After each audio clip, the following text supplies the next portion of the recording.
If you don't know me, my name's Jessica and I'm part of the KYA here at King's. And today I'm going to be talking to you about encounters with Jesus, but more specifically Luke chapter 8 verses 40 to 56. But before I start, I want to play a little game with you. So I'm going to play a game of Would You Rather.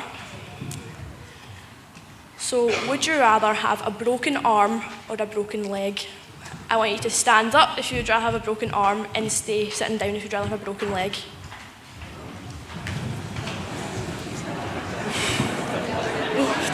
A lot more arms than legs.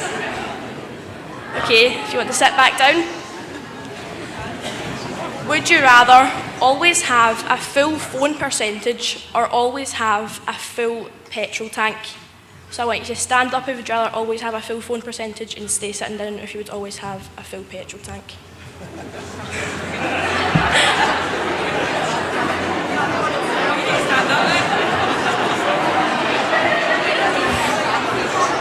Okay, if you want to sit down. Okay, this is a hard one.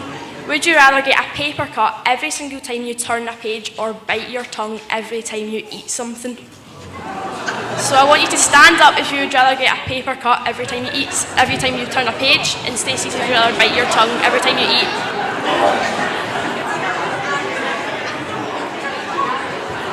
Okay, right, if you want to take your seat.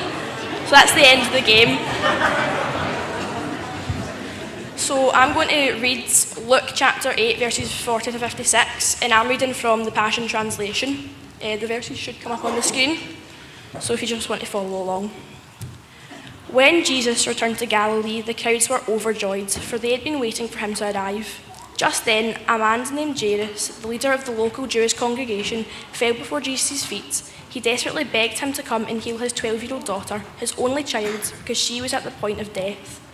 As Jesus started to go with him to his home to see her, a large crowd surrounded him. In the crowd that day was a woman who had suffered greatly for 12 years from slow bleeding. Even though she'd spent all that she had on healers, she was still suffering. Pressing in through the crowd, she came behind Jesus and touched the fringe of his garment. Instantly, her bleeding stopped and she was healed.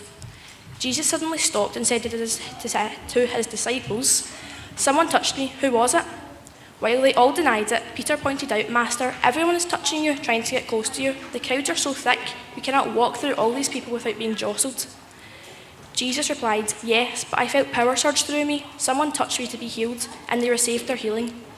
When the woman realised she could not hide any longer, she came and fell trembling at Jesus' feet. Before the entire crowd, she declared, "I was desperate to touch you, Jesus, for I knew even if I could touch the fringe of your garment, I would be healed." Jesus responded, "Beloved daughter, your faith in me released your healing. You may go with my peace." While Jesus was still speaking to the woman, someone from Jairus' house came and told him, "There is no need to bother the master any further. Your daughter has passed away. She is gone." When Jesus heard this, he turned to Jairus and said, "Do not yield to your fear. Have faith in me, and she will live again." When they arrived at the house, Jesus allowed only Peter, John, and James, along with the child's parents, to go inside. Jesus told those outside who were sobbing and wailing with grief, "Stop crying. She's not dead. She's just asleep and must be awakened." They laughed at him because they think they know for certain that she had died. Jesus approached the body, took the girl by her hand, and called out with a loud voice, "My sleeping child, awake, rise up."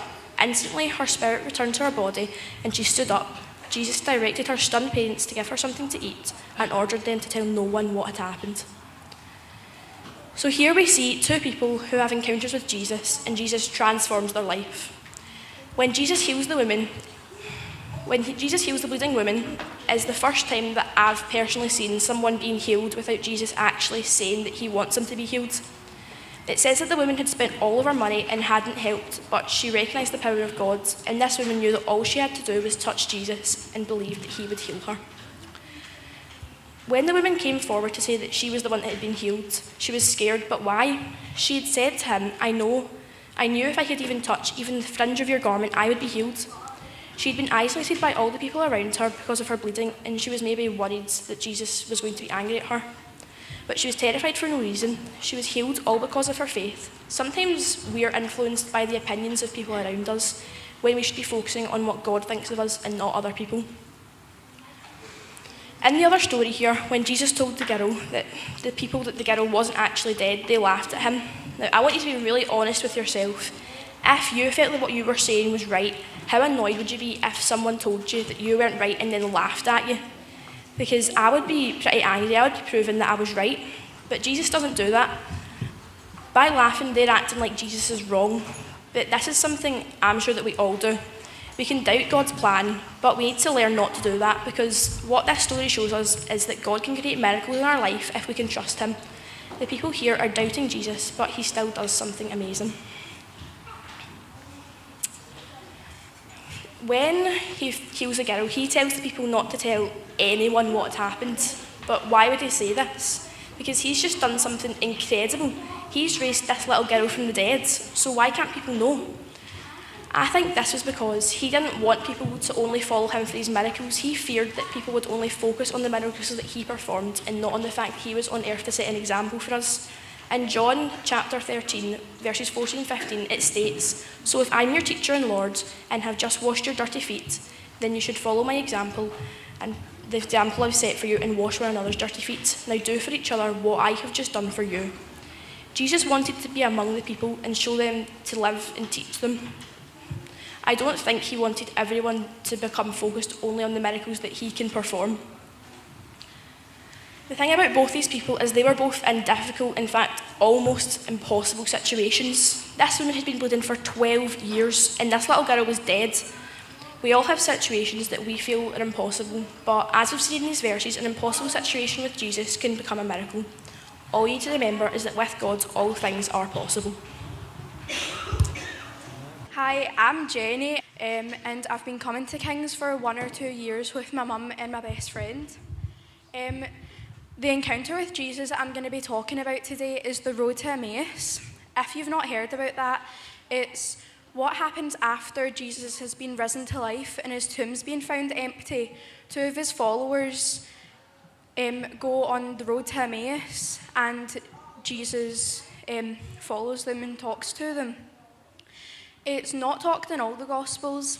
It's talked about a little bit in Mark, but it's mostly mentioned in Luke, so that's where I'm going to be reading from today. It's Luke 24, verses 13 to 35, if you want to read the board or get your Bible out with me. Now that same day, 2 of them were going to a village called Emmaus, about 7 miles from Jerusalem. They were talking with each other about everything that had happened. As they talked and discussed these things with each other, Jesus himself came up and walked along with them, but they were kept from recognizing him. He asked them, "What are you discussing together as you walk along?" They stood still, their faces downcast.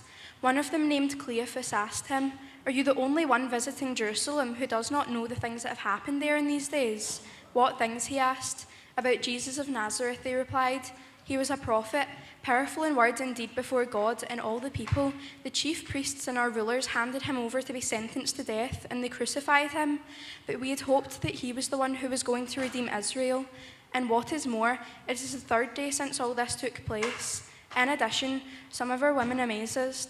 They went to the tomb early this morning, but didn't find his body. They came and told us that they had seen a vision of angels who said he was alive. Then some of our companions went to the tomb and found it just as the women had said, but they did not see Jesus." He said to them, "How foolish you are, and how slow to believe all that the prophets have spoken. Did not the Messiah have to suffer these things and then enter his glory?" And beginning with Moses and all the prophets, he explained to them what was said in all the scriptures concerning himself. As they approached the village to which they were going, Jesus continued on as if he were going farther, but they urged him strongly, "Stay with us, for it is nearly evening, the day is almost over." So he went in to stay with them. When he was at the table with them, he took bread, gave thanks, broke it, and began to give it to them. Then their eyes were opened and they recognized him, and he disappeared from their sight. They asked each other, "Were not our hearts burning within us while he talked with us on the road and opened the scriptures to us?" They got up at once and returned at once to Jerusalem. There they found the 11 and those with them assembled together and saying, "It is true, the Lord has risen and has appeared to Simon." Then the 2 told what had happened on the way and how Jesus was recognized by them when he broke the bread. Now, I don't know about you, but the first time I read that, I just had a big question in my head. and it was, why is Jesus hiding his identity? It's quite a unique thing to happen in the Bible. There's been times where people haven't known they're talking to Jesus, but he's never really tried to hide who he is from someone that already knows him. And I just thought about it in my head and went through the situation. If I saw Jesus, I don't think I'd really be listening to what was going on. I'd just be so excited to see him. I think we all would be. And Jesus was here with a purpose. He was teaching them on this journey. So they had to be in the right frame of mind to receive what he was telling them. And if we look in the story, at this point, the men don't really have any hope anymore. They're just so unhappy, and they're right to be. Jesus has just died. But to them, Jesus' death means that everything that they've been believing in isn't true anymore. Jesus isn't the Messiah and all that. But Jesus corrects them on this. He says to them, if you'd been looking, it was me all along. I was always the Messiah. There was always proof that it was me. Now, I've got a little slide with different verses that show where Jesus is mentioned. And it's just so amazing how God weaves different parts of the Bible through different chapters, because Jesus was mentioned so many times in the Old Testament, hundreds of years before he was on earth. And if we look hard enough, we can see Jesus talked about way before he was ever mentioned in the Bible. And that was there for the men as well. And that is just so cool. And it's really great to appreciate that. And I don't know about you, but I'm often in the right frame of mind to be reading verses and thinking about how amazing these things are when I'm feeling close to God, when I'm feeling happy. But I think a lot of us can neglect this during our low points. And this was a low point for the men.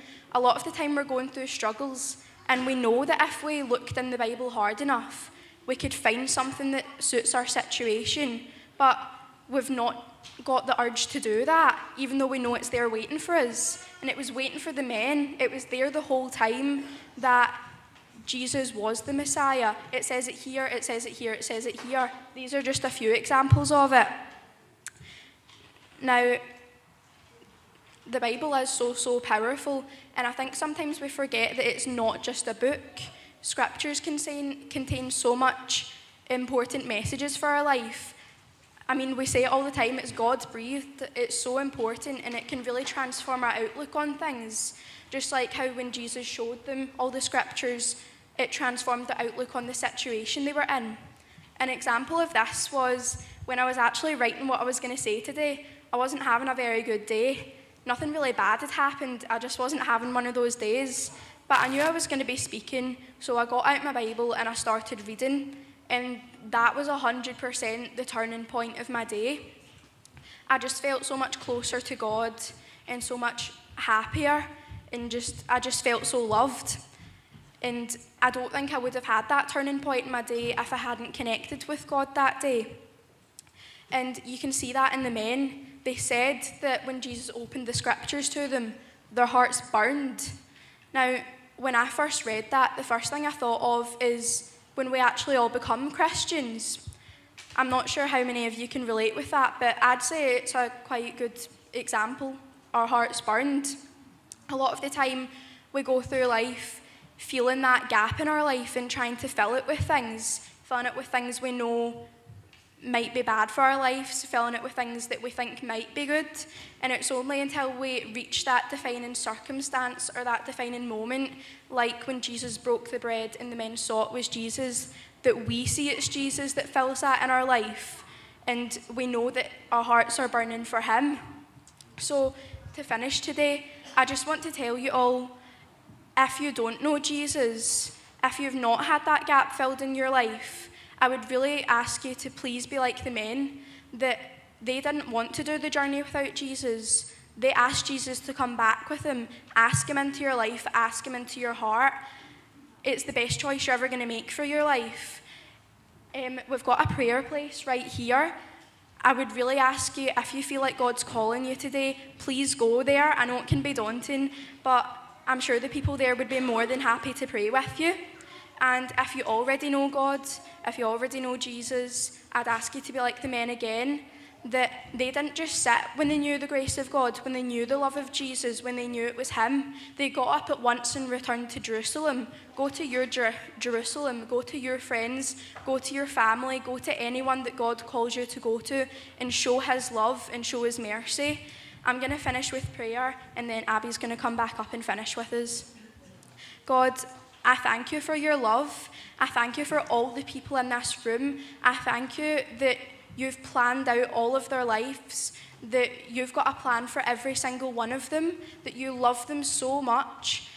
I thank you that we've got such an amazing youth here. I thank you that I can go to church every day with these people, well, every Sunday. And I thank you for the people here that don't know you. I pray that you would just put your hand on them, that you would fill them with your love, that you would fill them with your guidance. I pray this in your name. Amen.